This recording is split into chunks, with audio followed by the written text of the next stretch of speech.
mic? No, it's all right. Great. Well, thanks for coming. This is the last in this year's series for the Global Environment Speaker Series, and we're really lucky that Tim Hamilton from our own University of Richmond has agreed to tell us about some of his research. Tim went to school at Bentley University and then went to graduate school at NC North Carolina State University. Go Wolfpack! Big win over the weekend, I think. That's right? Is that the Wolfpack This song? this is a wolf. You can't see it. I'll have to keep that in mind. His specialty is environmental economics, and he uses an approach called non-market valuation. I'm sure he'll talk about today as part of his talk. A really nice profile about Dr. Hamilton on the web, where it talks about how his objectives are to use economics in the broader scheme to serve the world, right, and to understand the world. I'd like your answer to save the world. And I'd like your answer if you weren't doing economics, you'd be doing physics. That's the parallel to understanding how the natural world, how the world operates. In addition to his research, valuing environmental goods, he also has some really interesting teaching classes. He teaches some really interesting classes for those of you thinking about registration right now, which I think a lot of people in this room are, including kind of some environmental conservation related courses, putting together the environmental studies and the economics, the bridge between the Jepson School of Business and environmental studies. So we feel really lucky to have you on the faculty and fortunate that you agreed to give this talk. So join me in welcoming Dr. Hamilton. Thank you, Todd. Thank you, everybody, for coming. So I know many of you, which is nice, but Todd gave a good little introduction. Let me just say, I am an economist by nature. I am trained as an economist in the same way that Ben Bernanke is trained as an economist. The difference is Ben Bernanke and a lot of other economists will look at sort of capital manufacturing, labor, that kind of stuff, and say this is what we're first and foremost concerned about. I do very, very similar things, except I worry about trees and clean air and clean water and this kind of stuff. So it's definitely an economic approach. We're going to sort of set up our economic paradigm, and we'll give a little bit of justification for that. But we sort of just take these tools and then apply them to problems related to air pollution, water quality, conservation, pretty much any environmental problem you can think of. So what I'm going to talk about today is my area of research. I won't talk much about my specific research, but I want to be a little bit more general in terms of this topic, in terms of what types of things we're doing in this field, but more importantly, how this has been used in policy. So some of this stuff, it might bother you, it bothers some people that we do it, and that's fine. I think it's good to sort of have those reactions and start thinking about what goes into this stuff. But it is used quite a bit. It's used in policy. It has an impact. So I think first and foremost, we want to sort of be clear about how it's done, what's done, and then what's the impact sort of down the road. So as economists, our fundamental question, believe it or not, is thinking about well-being. How do we maximize well-being? And it's very, very human-centric, which you're going to see if you haven't already seen that in economics. But we want to make people as best off as we possibly can. Now, there's a lot of other notions involved there in terms of sort of the distribution of that well-being, but you hear a lot of economists talk about efficiency. Efficiency is God in economics, not because we love efficiency, but efficiency is about sort of maximizing social welfare, maximizing net benefits, and that's really the goal of a lot of economic analysis. So then we ask ourselves, well, what is the source of this well-being? What makes people well off or not well off? And we can all, for the most part, agree on this first one, and this is sort of our production economy. These are our market goods. Okay, we need the basic necessities of life. We need food, we need shelter. And in the last few hundred years, we have done a phenomenal job of securing these. Most of us don't really have to worry about these basic goods. We've gotten way beyond that to the point where we're thinking about sort of convenient good iPods and basically technical gadgets, material wealth.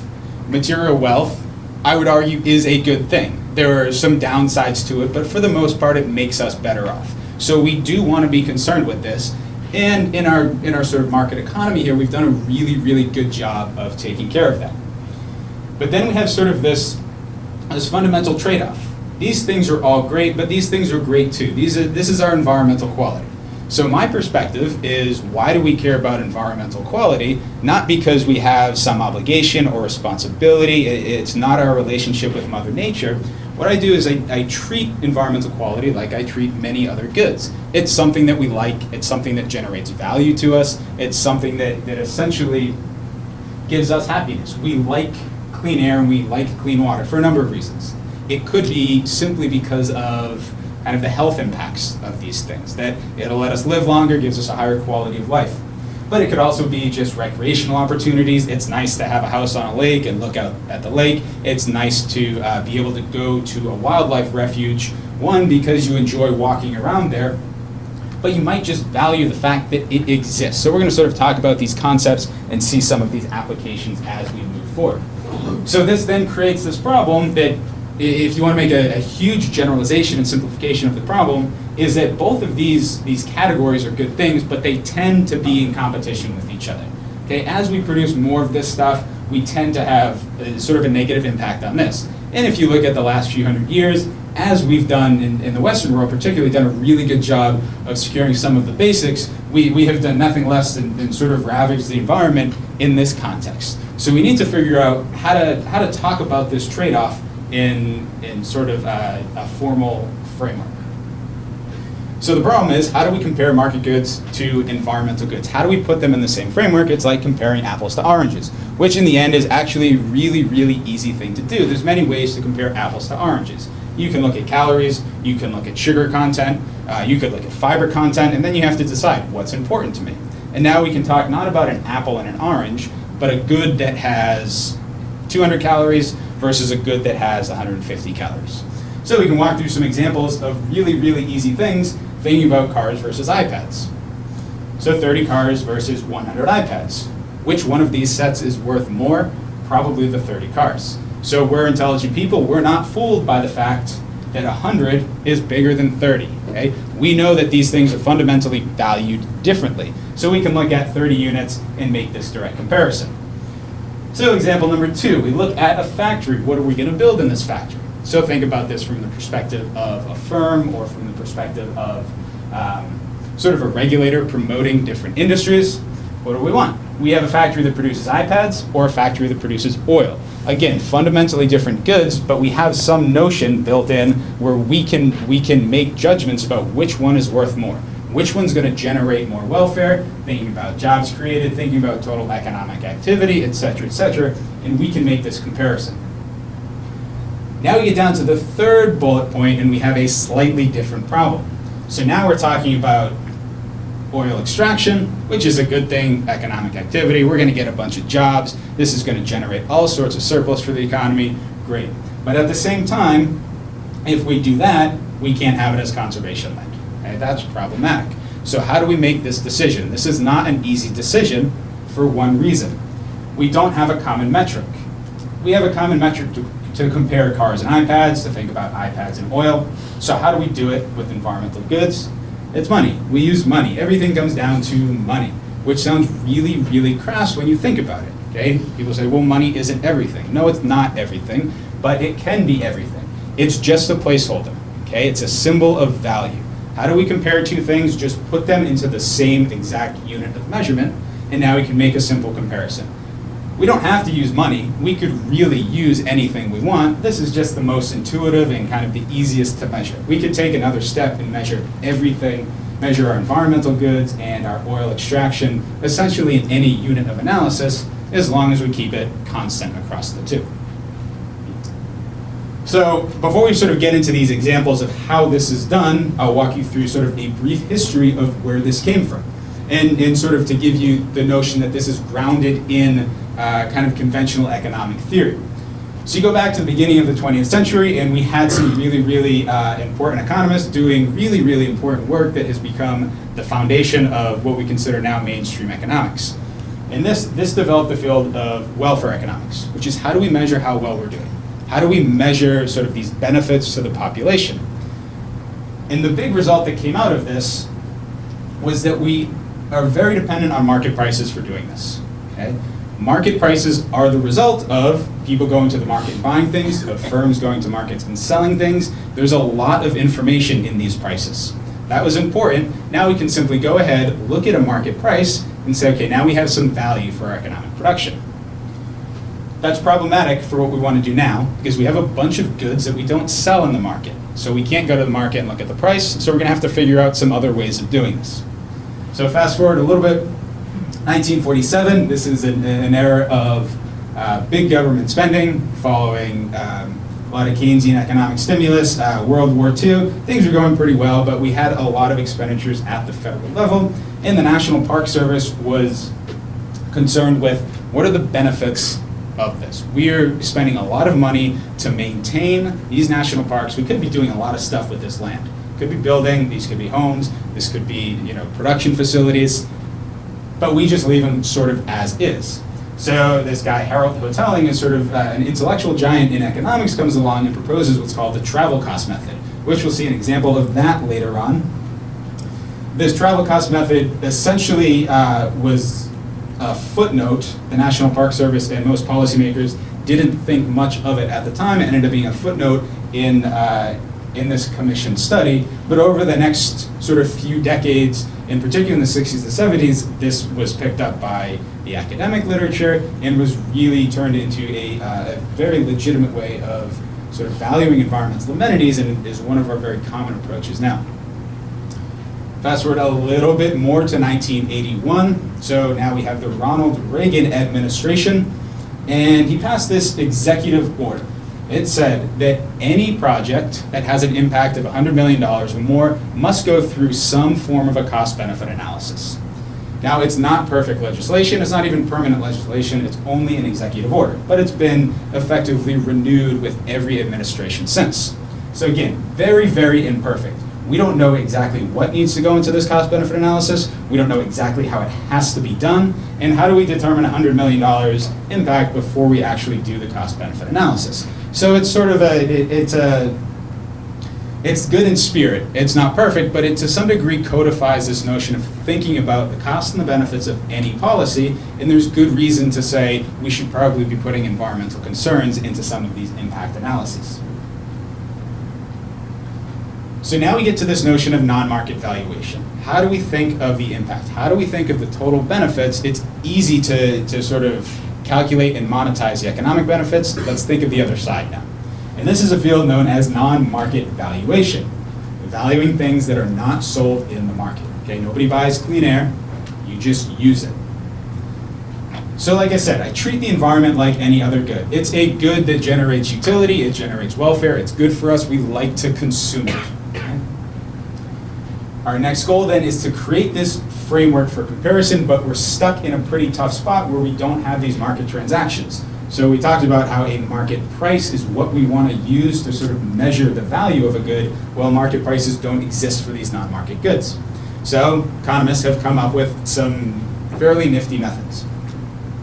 They fall for the most part into two categories. One is called revealed preference, one is called stated preference. And we'll, again, see examples of both of these. The first one is revealed preference.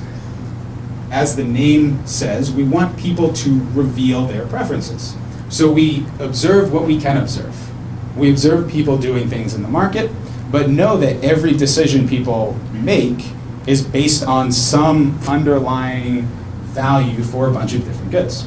So what we want to do is say, we're interested in those underlying values. All we see is the outcome, so maybe we can sort of estimate that process and come up with these values along the way. Now, the other class of methods is called stated preference. It's essentially a class of survey methods. There's a few different ways to do it. There's some really, really great aspects of these survey methods, but some really serious drawbacks to it that we'll see. We'll also see, to some degree, the difference between these two, what they're capturing, what they're not capturing. So one more thing I want to mention is this notion of optimal policy versus evaluation of policy. So we would love to be doing optimal policy. It's not always that easy. There's a lot of political difficulties to doing it. There's a lot of information problems. We don't know exactly what's going to happen. So a lot of the stuff we're going to look at is sort of ex post. And we say, all right, we implemented this policy, we see the costs, let's measure the benefits. We can say, was this a good idea, why or why not? And that's very helpful moving forward. But it'll still give us a chance to think about the notion of non-market valuation. So the way I have this talk is to go through these 5 case studies, topics, they're not individual policies, and look at where values come into play in terms of trying to value these environmental goods. So the first one, we'll talk about hazardous waste sites. I know it looks like it says, I love canal. That's a Roman numeral 1, love canal. So this is a canal up in Niagara Falls, and there's an interesting history to this. It started in the very late 1800s. A big industrialist came along and wanted to build a hydro plant, so built this canal off Niagara Falls, off the river leading up to Niagara Falls. Eventually, big strides in electricity in terms of AC/DC electricity made this canal defunct, and he eventually sold it to a plastics manufacturer. The plastics manufacturer saw this canal and said, this is a great place to store toxic waste. And so you can see, this is sort of the quintessential environmental problem. Okay, we have this plot of land, and a big industrialist came along and dumped barrels and barrels of toxic waste, and it was just sitting there. Now, in his defense, the state of New York said, that's okay, go ahead and do it. Now, along the way, a couple decades, dumped a bunch of toxic waste. This got covered up by the not politically covered up, but physically covered up with soil, so it's underground, passed through a few different hands in terms of ownership, and eventually ended up becoming an elementary school, and then a small development of private homes surrounding this elementary school. Shortly after that, within years and even over the next decade or so, started seeing a lot of really, really bad impacts. No direct causation at first, but more and more evidence that it was causation came out over time of sort of your typical problems with hazardous waste sites. So the fact that it was there, seeing leakage, seeing odor, showing up in people's basements, seeing it in runoff when it rained, when there was a storm, but also within the population. So we're seeing birth defects and miscarriages, a lot of problems not only in children, but in adults. Very, very serious acute health problems that would pop up. So what did we do, or what did they do? Well, there was a long battle. Whose fault is it? Who's responsible? Is it the city? Is it the county? Is it the state? This went back and forth through the courts and through the bureaucratic system, but eventually about 800 families who lived in this area, the school was closed, and these 800 families were relocated. Total cost was about $75 million, okay? So they paid all these individual families for their homes, and this helped them get set up with a new life. So it cost $75 million. Sounds like a lot of money. We can look back and say, sort of, was it worth it? Now you're all sitting there and say, well, of course it was worth it. We just saved 800 families. But again, we want to think about this money. What could we have done with this money? So not only this example specifically, but this prompted the Superfund Act, which you may have heard of, officially CERCLA, which is an acronym, something act.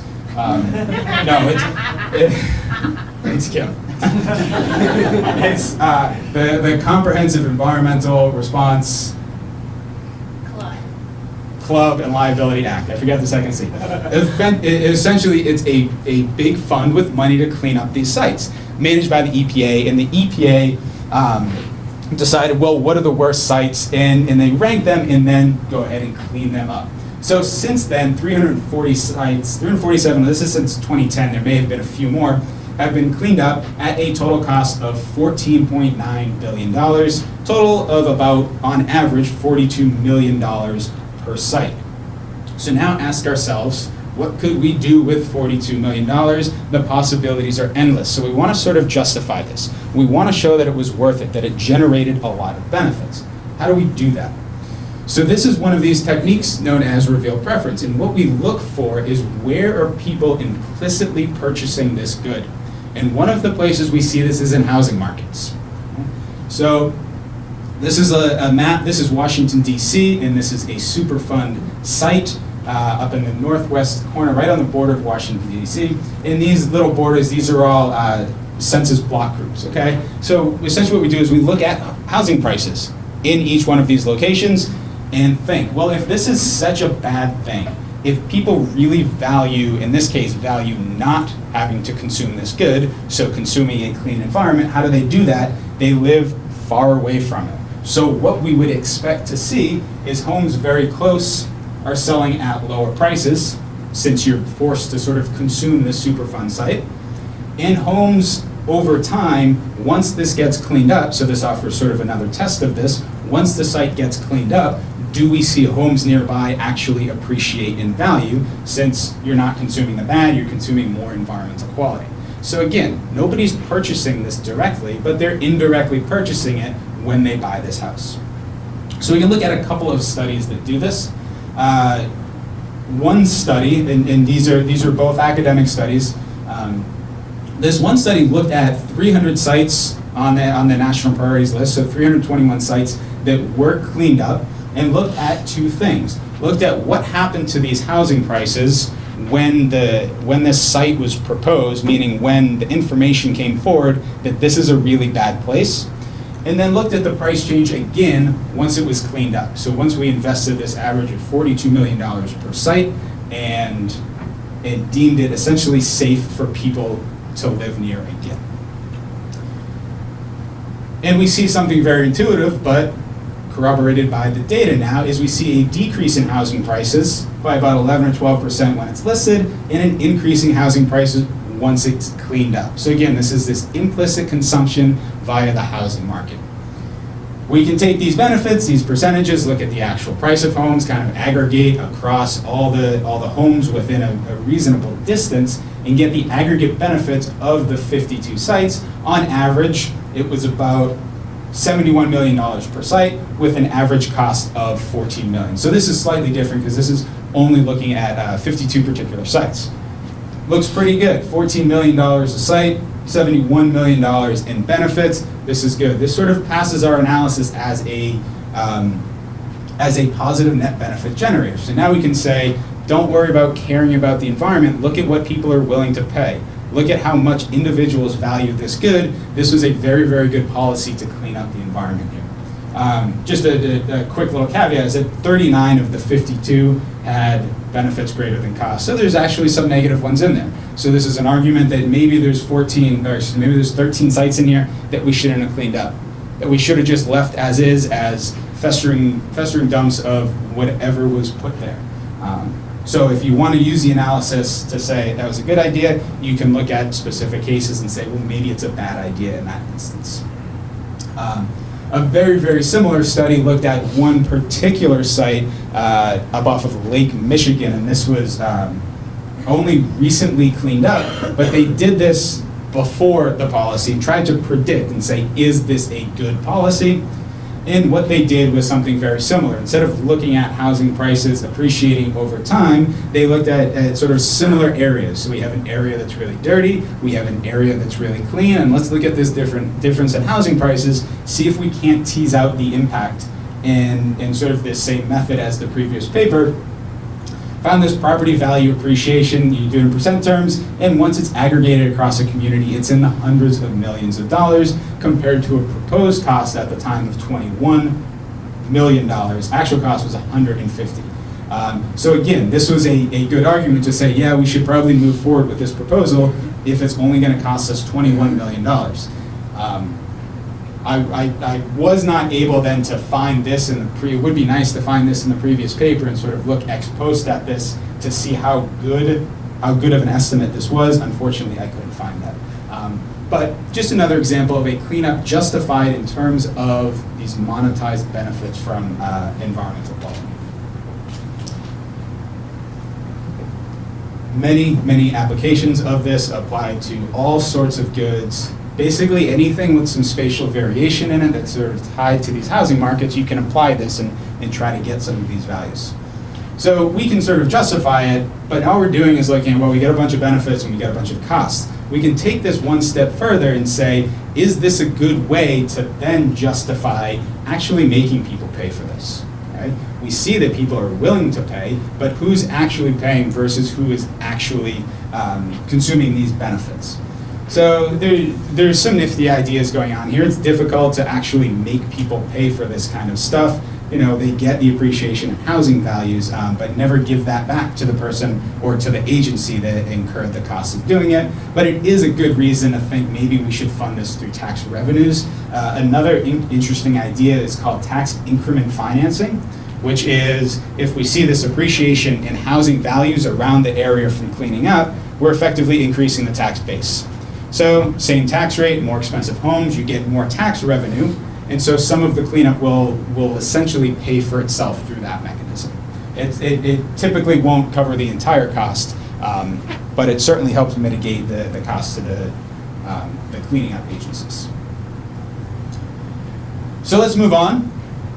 We can think about another topic, which was a massive oil spill back in 1989 up off of the coast of Alaska. So we had a tanker sort of ran aground up here in Prince William Sound. There's some questions about why it happened. Maybe it was the captain's fault. Regardless, this blue is essentially oil. Okay, so this is where it ended up. And we can go through all these sort of devastating statistics about all the animals that died. You can look at terrible pictures. This elicits a very, very emotional response. You can think of the otters covered in oil, the seagulls completely black. It is very sad. But now we have to think, what do we do about this? To what degree do we force this company to incur damages? Okay, what do we want to do to Exxon? So this floated around the courts for a long time. It started with a lawsuit by commercial fishermen and natives in Alaska who depended on this area for subsistence fishing. And there was a decision appeal, back and forth through the state and local courts and eventually to the Supreme Court. And these decisions fluctuated between Exxon needs to pay $10 million, upwards of Exxon needs to pay several $billions. Okay, so pretty big range. Where these numbers were coming from, who knows? We'll look at some more specific numbers that are maybe grounded a little bit more in this notion of valuation. So we can think of the types of damages and sort of break this down. Well, the first one is loss of fishing revenues. Okay, so this is sort of our more conventional notion of economic activity. We're going to have some losses in those markets. We're going to have some losses in subsistence fishing. Okay, so people depend on this for their livelihood. They're not taking it to the market, so it'll be slightly different. Then we can think of recreational opportunities, and the last one, which we really want to focus on here, is environmental damages. So how do we get at these? So I'm going to leave off subsistence fishing as valuation. Some economists tried to do it. It didn't go over well. People weren't very happy with it, but there was an attempt to do it. But we can measure the cost from commercial fishing pretty easily. It's sort of a standard exercise in economics to look at what changed in that market. We can look at change in quantity, change in price, and measure what the impact of this loss of the good was. But then we have these recreational and environmental damages. So we'll look at these each in turn. Recreational is this sort of use value. You're actually going and using the good. But now environmental damages are non-use values. Okay? So this becomes a little bit more difficult, but we'll figure out how to do it. So recreational demand. This is going back to this notion of a travel cost, thanks to Harold Hotelling back in 1947. And this particular one was done with the survey. It's not always done with the survey, but this is one way to do it. The idea is people go and recreate, and sometimes you pay an entrance fee, that's fine, but for the most part you don't incur costs beyond that. But you do incur some implicit cost of actually getting there, okay? The cost of travel. So we want to sort of bring this travel cost into the whole thing and look at what people are paying. What is the opportunity cost of consuming this? This is some way to sort of get at a lower bound of what the value of this recreational area is. So we go through the survey, think about how many trips, think about what people did on these trips, think about which specific areas they went to. Different areas offer different opportunities, fishing, hunting, hiking. And then we think about what is the cost, right? What is the distance traveled? So cost is just going to depend on how far you come. And what we're doing is trying to replicate a market. We don't actually see a market of people buying this stuff, right? They're not taking trips off a shelf, but to some degree, they're making this exact same decision. And then we can ask, what's the value of consuming a hiking trip in the affected area, meaning the one that's polluted with a bunch of oil, versus taking this trip in a non-affected area? And by looking at the costs incurred to do it, it says, well, if people incur these costs, they must be willing, if people are willing to incur these costs, they must value it at least this amount. So if we look at it across sort of these three very broad topics, these are the biggest topics. We're looking at a total of almost $4 million worth of damages. Million's a big number, but this is very, very small to what we're going to see next. And so this study, at the end, people were upset when you looked at this compared to what Exxon's books look like. This is not a big number at all. So the end of the study said if 3 million seems low, et cetera, et cetera. We're using damages associated with we are not getting the damages associated with so-called non-use value. So this is sort of the big takeaway from this study is what we see when we start thinking about non-use values. So what are non-use values? They're existence values. We're happy that they're there.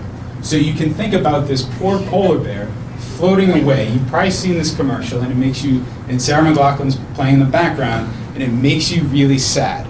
But nobody's ever really, you're not going to interact with this polar bear. You're probably never going to go there. You're never going to see this. It doesn't mean it doesn't generate value for people. So the real question, would you pay money to stop this? Would you make some sacrifice? Would you give something up? Okay? So remember, we are constrained by a world with limited resources. We need to allocate the resources to different things. Are you willing to allocate some of your resources to making sure that this polar bear doesn't float away and that his habitat is preserved? So this was done through a survey, a massive survey.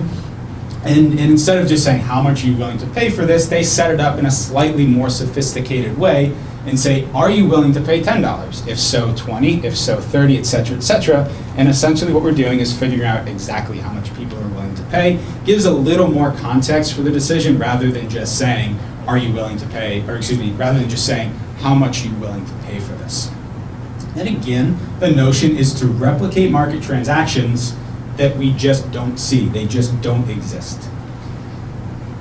Another important point here is we're talking about the entire US population. So we talk about this recreation, we talk about the travel cost model valuing the recreational benefits. We're looking at people in the area or the few people that actually go visit there. But if this is a non-use value, we can all value it as long as we're willing to pay, as long as we can justify creating benefits. It's not putting money in our pocket, but it's creating benefits the same way that sitting there and watching your iPad generates benefits. Some pretty obvious problems. Imagine getting this survey. It's difficult. Okay, it's difficult to contextualize. It's difficult to report a true value when you're just filling this out on a piece of paper and not really being forced to actually spend money. So there are a lot of doubts from this method in terms of trying to elicit true values. But it's popular, and again, it's commonly used. Total willingness to pay, $4.9 billion once we aggregate across the entire United States. Okay, so again, this is not because it's not really the existence value versus the recreational value. Most of this is driven by the fact that we can all have these use values. So even though we don't see anything in the market where we're supposedly using this or supposedly enjoying this, this stated preference, this survey lets us sort of get at this and say, well, people are willing, in fact, to pay this tax. So just to sort of wrap this one up, in the end, Exxon ended up paying about $500 million in terms of the lawsuit itself, but then incurred a lot of cleanup costs. So a lot of people were unsatisfied with this, but that is what the court ruled. This has obvious extensions now to the more recent oil spill in the Gulf, and as soon as that happened, these similar studies, these stated preference, all of a sudden every environmental economist is out there trying to generate a survey, trying to do this. And so maybe next year we can talk about that one. So let's look at a third one. So a third one is biodiversity. The reason I really want to talk about this one is because there's one really cool paper, and I think it really exemplifies the notion of treating the environment as a good and exactly how we do that. So again, we're in this context of what do we do with the land? Do we create jobs? Do we create incomes? Or do we set it aside for conservation? Well, what kind of benefits do we get from conservation? Well, there's some stuff we can think about. If it's for harvest, maybe it's production. So some conservation land, maybe we're not building on it, but we allow some degree of harvesting timber as long as we do it at a reasonable rate. We can look at the benefits from that instead of cutting it down and building homes. Living next to it might be capitalized in housing prices, so we've seen those two things. We can handle that. But we want to think about this notion of non-use value again with biodiversity. Are people willing to pay for this? I don't care why you value biodiversity, but if you're willing to allocate some of your resources to it, that implies value. Maybe we should start thinking about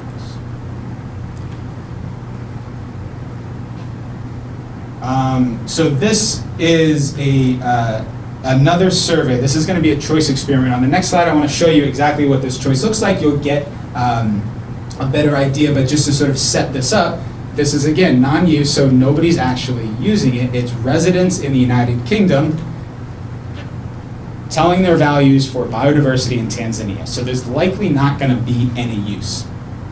But we ask people, are they willing to donate to reach different outcomes of biodiversity? So what do these different biodiversity outcomes look like?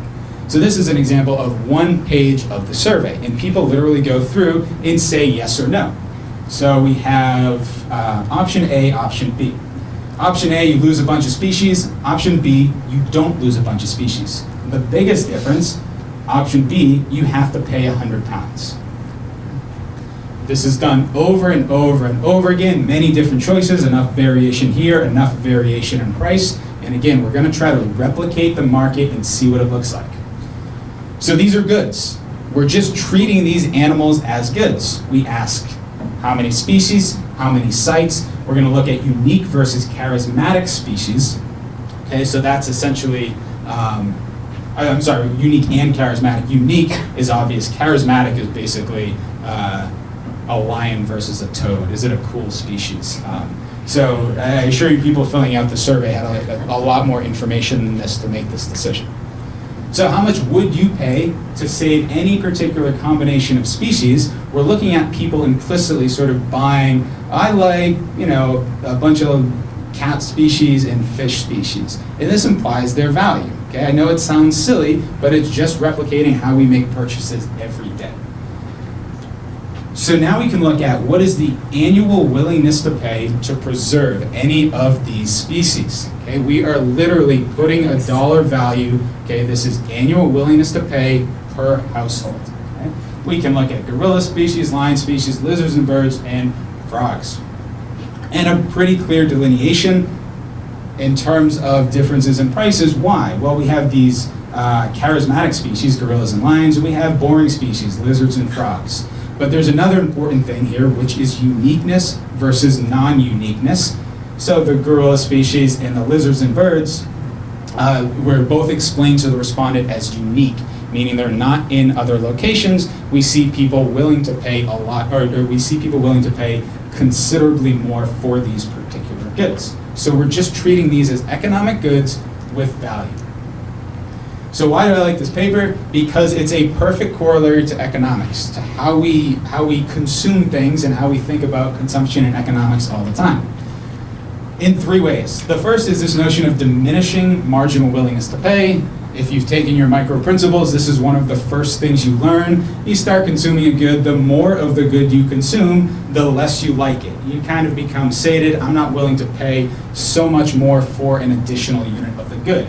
And we see that in terms of the willingness to pay for a particular species. What else do we see? We see substitutes and complements. Substitutes, Pepsi and cola. If Pepsi's available, you might be willing to pay less for cola because you can easily substitute towards a similar good. Same thing here. When the option for gorillas was there, we saw a smaller willingness to pay for lions. People are substituting between similar goods. Complements, chips and salsa. Okay? Chips are cheaper, you enjoy chips with salsa, you might buy more chips, you're gonna end up buying more salsa. Okay? Well, we saw evidence of this as well with some of the non-unique species. This is, there's a number of explanations. One of these is that people are treating these as complementary goods. Yeah, a bunch of birds here is great, a bunch of frogs here is great, but when we put them together, we get this really sort of vibrant ecosystem. So this is a really great example that exemplifies non-market valuation.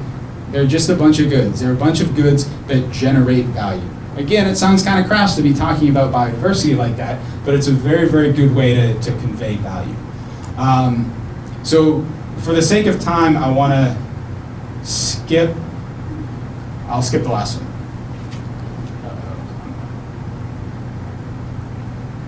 So I want to get to this notion of a value of statistical life, because this is the most controversial thing in non-market valuation. This is what gets people up in arms.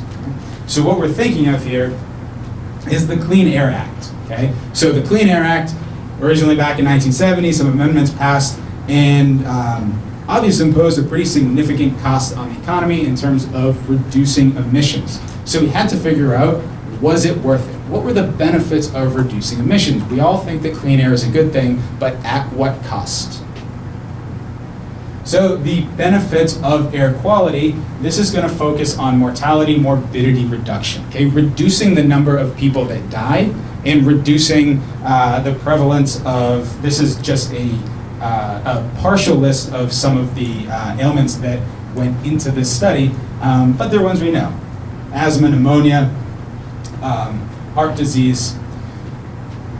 We want to value this stuff. How much are you willing to pay to avoid this? How much are you willing to pay to avoid death? Okay? This is not somebody saying, you're going to die. How much are you going to pay me to not kill you? Okay? It's a statistical life, so we need to be a little bit more formal about this. We want to talk about reducing the risk of death. Okay? So if we have 100 people, and we can reduce the risk of death, for example, by 1%. So instead of 5 out of 100 people die, 4 out of 100 people die, that's one statistical life. So it's 1% times 100 people, we've saved one statistical life. It's not necessarily that you live or die, we're reducing this probability, and we call this a statistical life. So where could we get a value for this? Where could we figure out how much do people value these risk reductions, or how much do they need how much do they need to be paid to take on greater risk? And we go to the labor market. Okay. Again, this is controversial for obvious reasons. There's a lot of caveats to this. There's a lot of problems here. The notion: workers are willing to take on more dangerous jobs if you pay them. Why go work a more dangerous job if you have a safe job that's available? Well, you would do it if you get paid more money. So we see people taking on risk and being compensated for it. That's all we want to do with the value of a statistical life, is figure out what is it worth to have these risk reductions. Okay? Now in this case, it's the risk reduction from on-the-job disasters. In the other case, it's risk reduction from health and outcomes. So that's one of the issues, that can we draw a corollary between the two and use these values. But the intuition stands, it's sort of similar to this housing price model, is how do we see people convinced to live close to that Superfund site? Cheaper housing prices. How do we see people take on high-risk jobs? We need to give them wage premiums. And what we're getting essentially is the market value of risk reductions, or the market value of increases in risk. So we can do a bunch of these studies, and economists have done plenty of them, and we can look now at the range of estimates going from 900,000, and this is, there are several that are lower than 900,000, still in the hundreds of thousands. And this goes all the way up to 20.8 million. So this is a huge range when we're talking about the value of a statistical life. Right in the middle here we have 7.2. So I highlight 7.2 million because that's what the EPA uses. Not what government agencies sort of think is the best, but this is what's codified essentially into regulation, is this value of a statistical life that's $7.2 million. So now we can use this and look at what did the Clean Air Act do? Well, it reduced mortality, it reduced morbidity, and we get about $1.24 trillion worth of benefits, essentially from lives saved. Okay? So we reduced the probability of death thanks to cleaner air, and it generated $1.24 trillion worth of benefits. We can look at the other health impacts, kind of a trivial number, $57 billion relative to 1.24 trillion. And I think I had the cost up there before, it was in the hundreds of billions. So clearly justified, but look at this range, okay? So again, this is important because this is real. This is sort of how policy is done, not only at the EPA, but in terms of a lot of safety regulation in the federal government. Number of problems here. We can look at sort of where this is coming from. Like I talked about, what type of death is this? Is this an on-the-job risk of death? Very different, dying in a coal mine versus dying from some respiratory illness, or heart disease, or whatever it may be. What does this labor market really look like? Are workers paying attention to this, right? This all implies that workers are being compensated, meaning they say, yeah, I'll take on that risk, just give me a little bit more money. I'm willing to do that. You sort of got to think about how the labor market works and if that's an actual choice that's taking place. Otherwise, a lot of this intuition breaks down. Another point is that where do we estimate this stuff, okay? There's no variation in the world of academia to look at different risk rates of death. Okay? We're not going to learn anything from that. What we're looking at is very, very dangerous jobs. Commercial fishing, coal mining operations, oil rigs. Okay? We need to see, in order to learn anything, we got to see differences in the risk rate, meaning we need to pull in a lot of very risky jobs. And if that's what's giving us these values of $7 million, is that also applicable to the rest of us? Okay? Do we value risk the same way that these workers who select into some of these industries do? It's controversial then for a number of reasons other than sort of problems with the strategy. One, you look at the wide range of estimates going from $1 to $20 million. That right away is a red flag. Not that we don't know what we're doing, but we get a ways to go to figure this out. If this is right, if this works, the range should not be that big. Age. Okay, so this is a life, so brilliant economists came along and said, why value a life? Why not value a life year? Okay? AARP was up in arms about this, meaning grandma's only got 8 years to live. She's probably not worth as much as a 10-year-old who we expect to have another 80 years left in life. Okay? So it effectively discounted people based on age. That didn't go over well, even though it was a fairly reasonable argument to think maybe that's one way to think about value. Finally, income has an impact, so this is really problematic. Any value, anytime you buy a good, it depends on how much money you actually have. Okay? So if you have more money, you place more value on many goods, including risk. So a lot of these studies were done in the US, but there's some applications in Russia, in China, and the estimates are low. The estimates are around, they're in the low hundreds of thousands of dollars. Still a range, but there's none upwards in $4, $5, $6, $7 million. Okay, so again, we're effectively discounting poor people. They place less value because they just have less money to spend on it. Okay, so you can see sort of the obvious political ramifications of that. So let me just skip to conclusions for the sake of time. What is the point? We take the environment and we place a value on it because it's worth something, not because we have an innate responsibility, but because we enjoy it, because it generates values for us. It's an imperfect field. It's a relatively young field compared to a lot of more, or a lot of technical fields. We're still sort of figuring out what is the best way to do this.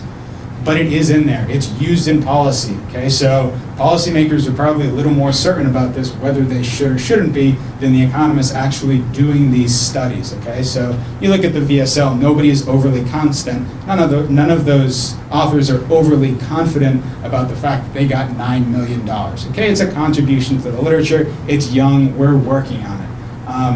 But then finally, we kind of need this, okay? This is not about, do we do something about the environment or do we sort of let it go? It's about how much. Do we do a lot for the environment? Do we do a little bit for the environment, okay? What % reduction do we have? How much do we want to reduce carbon emissions? How much conservation land do we want, okay? It's not a 0-1 yes or no dilemma, it's a how much dilemma. And to even begin to sort of speak to that, what magnitude should this policy be, we got to start thinking about what are the benefits of cleaning up incremental units of pollution or imposing incremental units of conservation. So I will stop there, and I'm happy to answer any questions, concerns that people may have.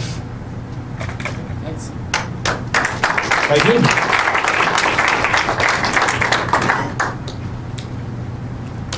Next time for some questions. Don't be shy. Todd? One thing I never understood is with the willingness to pay issues, how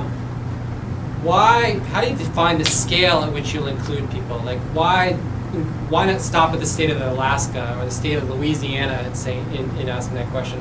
Why stop at the United States? Why not take the whole world's population? How much are they willing to pay for this thing? And I think that was one of sort of the big results of the survey for that oil spill was that they aggregated up to, at the time, 300 million Americans. And said 300 million Americans all place a value on this. Versus that recreational study, well, the recreational study only applies to people who are actually going to go. And we don't expect the whole world to go. So you got to sort of estimate. But you're absolutely right that the notion of non-use values could be everybody.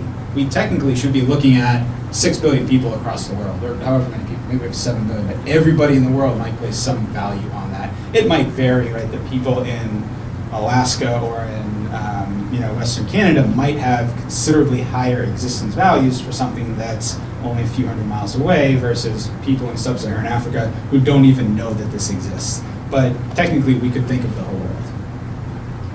Jack? Do they ever do, I know you're, like a lot of these are static, so they're just looking at today. Do they ever look at any studies in terms of future use instead of not just today, how many people are willing to pay, but in terms of let's look forward to the future. For non-market valuation, it could be I might willing to pay something, and maybe my kids would too. It's discounted, but you could go forward. If you're looking at recreation, it might not be how many people are going to be there like this year. Yes. It could be like, so a lot of this is sort of an annual willingness to pay. It's like paying a tax, right? This year I'm going to consume this year. I'm going to sort of consume the environment this year. I'm willing to pay this year. So that's definitely in there. In terms of kind of looking at the housing markets, you sort of pull in this notion that the price of a house is a capitalization of the future value of the house. And so, so that idea is all built in there. There's also an interesting concept of an option value, which is essentially, no, we're not using it, but we'd still like it there because maybe we're going to use it in the future, which is just sort of a probability model of who might use it, what are sort of some expected things that could come out of this. Then your notion of kids, though, is an interesting one. This is mostly, there's very little room for altruism here. It's mostly about what are you consuming? Peter? So different countries have contributed to international conservation efforts in wildly different per capita ways. Mm-hmm. So some of the Scandinavian countries have contributed proportionally huge amounts to trying to conserve rainforest. Is that because they, as a population, value things differently, or is a charismatic leader? Or? I would argue against a huge difference in valuation among Scandinavians and Americans. There might be, maybe they're a little bit more sort of globally conscious than we are. But no, I would argue it's much more political. Why are we spending all this money on conserving land in South America? A lot of Americans are pretty averse to doing that. But then we have a lot of empirical evidence that they do place a value on this, that they would actually appreciate that if we could sort of get our act together. If we could get everybody to do it, sort of they'd be willing to be a part of it. So I think a lot of it is, and I think with a lot of this stuff, it's sort of political gridlock and ideological gridlock, but I think in terms of the actual values, I can't think of a reason why there should be huge differences across countries. Yes? You mentioned that there's, that this is being used kind of in policy work and stuff. What kind of policy work are you using these type of evaluations? Keystone XL pipeline. What should we do about the Keystone XL pipeline? They've been doing this stuff for 6 years. And my guess is they're not doing it very well, or they don't have the right people doing it. But yeah, so this notion of we have these tar sands who want to drill and build a pipeline. Well, we're going to get a lot of economic benefits. That's easy to see, right? We can count that up, we can predict that, we can forecast that. There's a lot of environmental costs. And typically what you hear is environmentalists say, we can't do this, we need to protect the environment. But sort of the State Department is working on an impact analysis, which is this 6-year project, which will hopefully be done fairly soon, but it does include a lot of these values here. Like I said, the EPA is constantly revising their air quality standards. They use this VSL of $7.2 million a lot to justify making more stringent standards on air pollutants. Are they using it any way to tax the corporations responsible? No, in fact, that's sort of this. I had a few slides and I skipped it for the sake of time. We need this if we wanted to say, well, we need to start taxing, we need to put a tax on carbon. We need to sort of go to these benefits to figure out, is it a $10 tax, is it a $100 tax? The notion of a permit market is now a little bit more popular, a lot more popular than a tax, and that's still going to require, well, what are the benefits really of reducing carbon emissions? Do we want to cut carbon emissions by 10%, or do we want to cut them by 20% and impose a considerably higher cost on the economy in terms of loss of production? So again, you need to sort of speak to what the magnitude. It would be nice to have some benefits of that cost of carbon.